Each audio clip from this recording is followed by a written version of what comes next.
Nung panong yun, pumunta si Jesus sa isang bayang tinatawag na Nain. Sumama sa kanya ang kanya mga alagad at ang napakaraming tao. Nang malapit na siya sa pintuan ng bayan, nasalubong niya ang libing ng kaisa-isang anak na lalaki ng isang babaeng balo. Marami ang nakikipaglibing.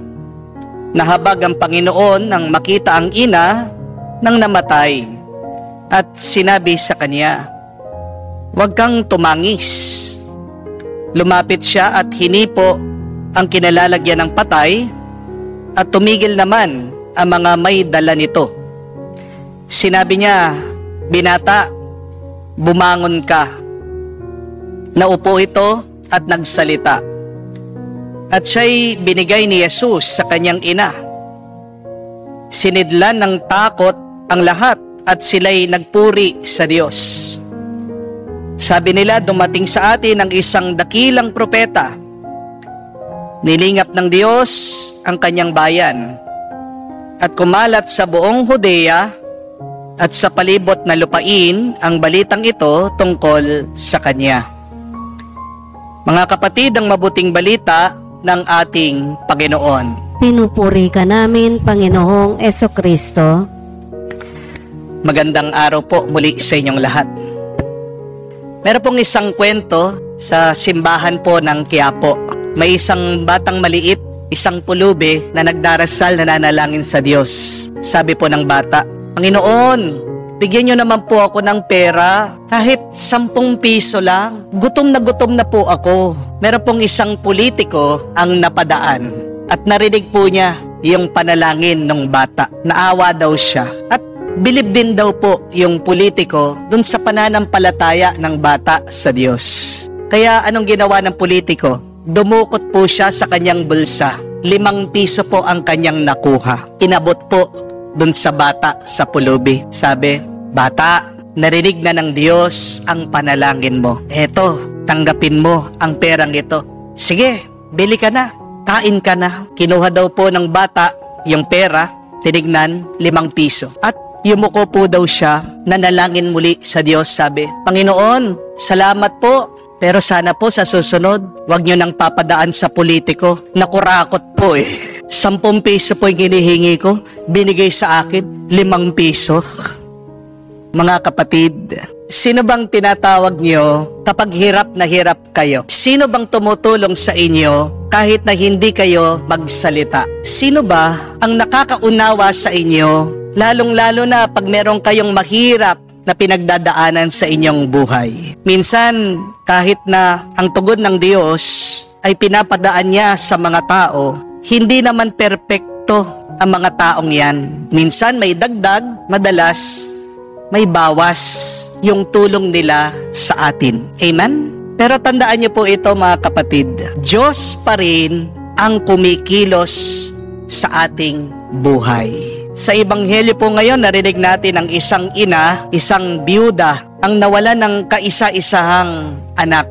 It is the worst kind of experience that a parent can undergo through their life. Hindi po normal na ang magulang siyang maglilibing ng kanyang anak, di po ba? Ang normal na takbo ng ating buhay ay ang mga anak silang maglilibing sa mga magulang. Kaya nga, hindi ko po makalimutan yung isang karanasan ko. Yung isang anak ng magulang, siya po'y na-aksidente sa pagmamotor. Pagdating ko po sa bahay, nandun yung mga magulang, nakatunganga lang, nakabukas ang mata, hindi nagsasalita, shock, trauma. Napakasakit na karanasan na ang magulang ang maglilibing sa kanyang anak na magmula nung pagkabata, iningatan niya, pero nang mangyayari, siya'y mawawala lang.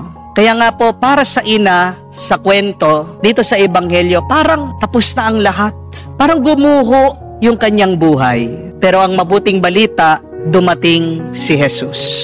At dahil sa awa ng Panginoon, binalik niya ang buhay nitong anak ng ina.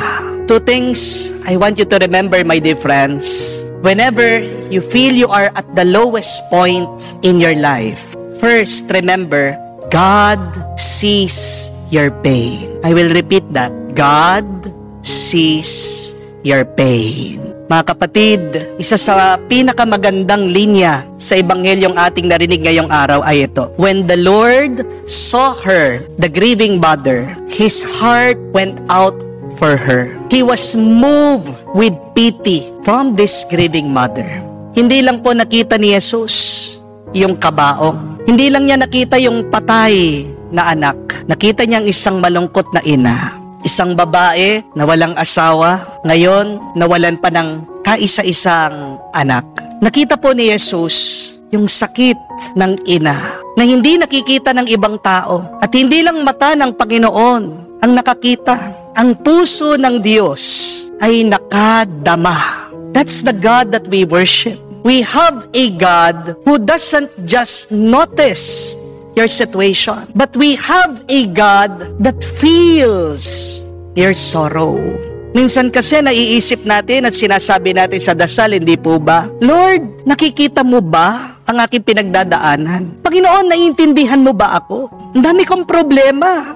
Pero bakit tahimik ka pa rin? Pero ito pong kwento sa Ebanghelyo, ang eksena sa Nain, ang sagot para sa atin. Sinasabi ng Diyos sa'yo, kapatid, yes, my child, I see you, I feel you, I am moved by your tears. Naalala niyo po siguro minsan, kapag umiiyak kayo, tapos bigla merong magte-text o merong lalapit sa'yo na kaibigan mo, tatanungin ka, kumusta ka na? Parang hindi ka okay. Diba yung pagtanong lang nila sa'yo, nakakapagbigay na ng ginhawa sa puso mo. Ako din naman po ay natatouch minsan sa napakarami sa inyo na nagme-message sa akin na sabi, Father, parang mukha kang pagod. Take care of yourself. I appreciate that deeply. Dahil naniniwala po ako that God works through people. Amen? Yes, evil works through people also. But it is our hope that God uses people to bless you. Kasi kapatid, hindi invisible ang Diyos sa iyong pinagdadaanan. Hindi ka nag-iisa. Ganyan si Jesus. Pero higit pa, meron tayong isang Diyos na nakikita. Hindi lang ang luha ng ating mga mata, pero ang ating Panginoong Jesucristo, alam niya, nakikita niya ang bawat sugat ng ating mga puso. Mga kapatid, this is the first good news. Remember this when you are at the lowest of your life.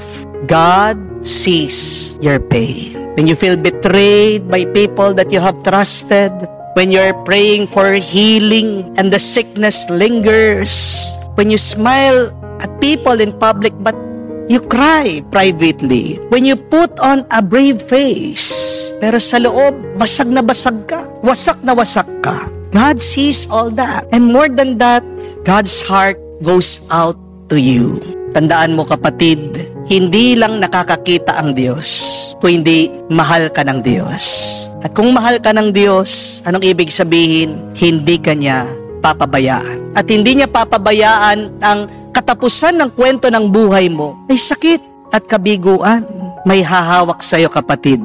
May tatayo sa iyong tabi, magsasabi sa'yo, do not weep, I am here. Ang kapatid, tandaan niyo, bago ang milagro, nauna na ang malasakit ng Diyos. Kaya nga po mga kapatid, kung may dinadala kang bigat sa iyong puso na hindi nakikita ng ibang tao, nalalahanin mo ito. God sees your pain, God feels your sorrow, and God will meet where you are. But secondly, remember this, when you are at the lowest point of your life, that God can also turn your mourning into dancing. Sa Ebanghelyo po, nakita natin ang isang libing, naging celebration. Isang inang nagdadalamhati, biglang nagalak. Isang komunidad na umiiyak, biglang nagpuri sa Diyos. And that is the power of Jesus. He can turn your mourning into dancing. He can transform your sorrow into joy. Lahat naman po tayo may pagluluksa sa ating buhay. Tayong lahat ay nagluluksa, hindi dahil tayo namatayan. Nagluluksa tayo kasi may nawala sa ating buhay. Maaring ang iba nawala ng pangarap na matagal na nilang pinaghihirapan. Maaring ang iba nawala ng taong minamahal, pinagpalit sila sa iba. Maaring ang iba nawala ng kanilang pinaplano, matagal na nilang hinihintay, hindi dumating. Maaaring ang iba nawawalan ng lakas ang pangangatawan dahil sa sakit. Sa mga sandali pong ito, mga kapatid, di ba parang nasa funeral procession ka? Umaandar ang buhay mo, wala kang choice, tuloy-tuloy lang, papunta hanggang dulo. Minsan, tinatanggap na lang natin. Sinasabi natin, wala na, tapos na. Pero mga kapatid, ganun din ang naisip nitong nanay sa Nain. Tapos na ang lahat. Pero nung nangyari, dumating ang Panginoong Hesukristo. Even if you think that it is the end, that it is hopeless, it is there that God will show Himself. It is there that Jesus will become near to you. And here is the good news. Where people see an ending, Jesus brings a new beginning. Where people hear silence, Jesus speaks life. Where people accept death, the Lord gives resurrection. Kaya mga kapatid, wag po kayong matakot. Ngayon, sa iyong panahon ng pag-iyak, may mabuting balita ang Panginoon sa iyo. At mababasa po natin yan. Read Psalm 30 verse 11. It says, God, you turned my mourning into dancing. You removed my sackcloth and clothed me with joy. Mga kapatid, God is not done with you yet. Ganda po, no? Hindi pa tapos ang Diyos. Papatuloy siya, may ginagawa siya sa kwento ng iyong buhay. Kaya kung kayang baguhin ng Panginoon, itong libing naging fiesta, kaya din niyang baguhin. Ano man ang pangit na sitwasyon ngayon ng iyong buhay. Nung nakaraan lang pong linggo, dito po sa parokya, merong lumapit sa akin. Di ko na rin po siya makilala, nagpapapicture. At pagkatapos sabi niya, Father, hindi niyo na po maalala, last year, nandun po ako sa dati niyong parokya. Nagpa-bless po ako sa inyo. Gusto ko lang po magpasalamat at gusto ko sabihin sa inyo na dahil po sa panalangin niyo, araw-araw, na panonood ko po sa inyong banal na misa, I am very encouraged, I am very inspired. Maraming salamat po sa inyo. Maraming salamat po sa Diyos. Cancer-free na po ako. Ano pong cancer, sabi ko? Cancer po daw sa matris. Napakadelikado po, no? Pero wala na daw po. Clear na po siya.